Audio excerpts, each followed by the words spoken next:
Okay, pero natin first time. First question, hindi ka ba nape-pressure na makakuha ulit ng Best Supporting Actor sa MMFF this year? Kasi di ba last year nanalo ko sa Malyari? Pressure, hindi. Pagka sa larangan na to, no? Sa being an actor for 18 years now, swerte na lang kung meron ganun. But I think, sabi nga ni Ate Juday kanina na being part of a good movie. And so far, lahat ng MMFF ko, blockbuster, na lagi ako natataon sa mga ganitong pelikula na parang medyo sinisigurado ko na maganda. Siyempre, nakita ko pa lang yung script, oy, ito na, ito to, maganda to. So, for the award, pressure. Okay. So, and I'm always happy for other actors to get awards. Syempre. Lalo na yung mga friends ko talaga sa industry. So, wala. JC, pwede mo bang madetalye yung experience mo kay Direk Chito? Kasi parang mga kwento nila parang natatakot ko. But iba yung disiplina ni Direk Chito. So, sinabi ko kanina na pag next take na sabi na siya ng next sequence or next take, then ibig sabihin it's good. Hindi niya sasabihin sa'yo pag good. Sabihin niya sa'yo kapag sige pa, pengi pa, it doesn't feel good, it doesn't look good. So, I think lagi nila, yun yung comment niya sa'yo, sasabihin niya sa'yo ito. So, he's really frank ka. And I think sabi, bawal yung balat siguya sa industriya. So, kapag sinabihan ka niya na hindi pa, hindi mo siya pwedeng i-take personally. So, ganun lang naman. So, I think yun lang naman yung, so for my experience, ganun lang naman yung instances. Wala pa yung mga intense na Wala, hindi naman. I think, and usually, when he chooses the language na may intindihan mo siya. So, yeah. So, yeah, bawal nga yung balat sibuyas. Yeah. And hindi ka ba natatakot na kumbaga wala bang fear sa part mo na ma-typecast sa horror film since last year? Oh, I would love to be typecasted. Ang sarap mag-horror eh. And I think ito yung talagang director's medium na pati yung actor hone kasi it's very technical. Nandito yung camera, so dito mo siya kailangan ibigay. So it's very technical that way. And typecast sa ganito, I hope I'm always gonna be in horror films. At lagi kasing bago yung mga rules kapag nasa horror ka. At marami ka pang pwedeng magbaguhin. Lalo na sa mga, especially like what I do in the theater. Gusto ko iba-iba talaga yung role na gagawin. It's fun. And may pasabog ba yung role mo rito? Kagano sa Malyari? May pasabog? Hindi na na-expect namin yung kapalari. Sakto lang. Sakto lang. I mean, the first time na nabasa ko ng script na to, I really like it because I'm gonna be working with a lot of great actors. So, yun na yung bonus sa akin. So, pasabog, baka meron, baka wala. Depende yung kay Direk Chito kung paano din yun. And how's your experience now working with Juday? Oh, I have this, I'm gonna share it with you. dapat ipopost ko to nung After ng eksena ko sa kanya. Ikaw ang pangit may record. Ipopost ko sa Instagram. After ng eksena namin, I wrote something on my journal.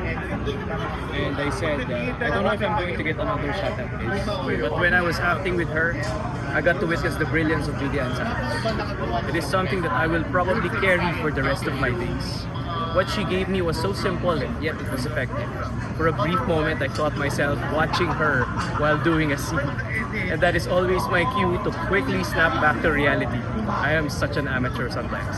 But seriously, it is truly an honor, Ate Juday, to be able to experience the mastery and expertise of artists.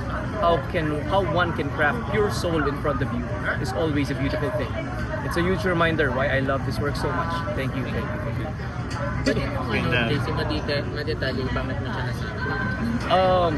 Yun nga, nanood ako eh.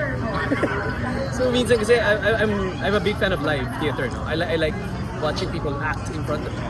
And doon ko nahuhuli na, ang galing ng ka-eksena ko kasi nanood ako eh. May bago siyang binigay. It was vulnerable, it was so effective that nawala ako sa character. nawala ako na, ay nakalimutan ko na ma-acting ako. Nanood ako doon, hindi ko siyang bigyan ng tickets. Alam mo yun, matik ako magbayad. So, Parang habang uma-acting ka, habang nabibilib ka sa Oo. So, yun yung cue ko eh, na nanood ako. So, nakalimutan ko na ma-acting. So, ganun na yung cue ko na, nakakabilib yun. And it was truly unforgettable. How about naman dun sa Espantao? Kasi sabi ni Miss Eugene, hindi niya daw nakikita mismo Espantao. Oo. Nag-i-imagine lang. Mahirap kasi it's a challenge na paano ka umarte, nakakatakot sa hindi mo nakikita. So, you really have to kailangan mo talaga mag-manufacture ng something really fearful for you. Parang ano naging motivation? Ano naging motivation ko? Inisip ko yung mga theater days and mentors ko nung nasa theater ako. So, ito naman. And matatakotin ako as a person eh. I believe in every superstitious beliefs and kung ano man yung kultura, bawat kultura ng mga like different countries and their beliefs. So, maano ako na no. I'm sensitive in everybody's energy. So, and I respect the beliefs. Pero saan ka mas na-challenge? Sa paggawa ng movie or sa pag-act sa theater? Pareho. Kasi I would always prepare something like for the theater. So, syempre, like especially in the theater, we have a lot of speeches, di ba? So, I prepare like the same thing. Pero kasi hindi mo hawak yung pelikula, hindi mo hawak yung TV. Minsan talaga, kahit gaano ka prepared, kung itutok lang naman yung camera sa shoulders mo, diba? So, it's just that you just have to be ready and vulnerable every time. Wala namang na-experience na or stories or strange Unfortunately, this experience. time wala. Di katulad nung last time MFF ko na sunod, meron eh. Kasi nasa isang abandoned place kami. Meron talaga nagpapakita. Dito, wala eh. Kasi this movie is more of a drama with a hint of horror. Pero hindi ka naman natatakot na baka mamaya sikundan ka.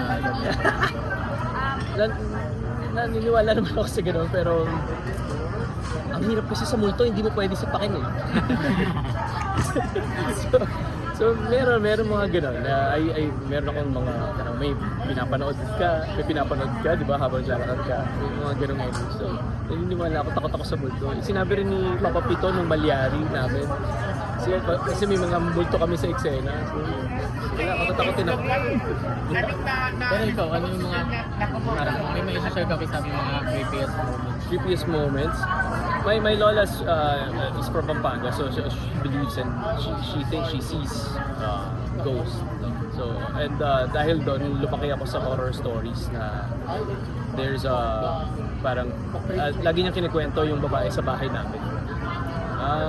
She's wearing black and everything. So one time, nakakita lang ako ng itim na tela na gumapang sa pintuan. Then that was when I was young. So then after that, Nasa first totoo siya. So yun na yung parang scariest. Oo, yun lang. Kasi lagi ako ng black lady daw sa bahay na. And then nakakita ako ng itim na tela sa ilalim. Ano ngayon, okay na? Okay naman. I got over it.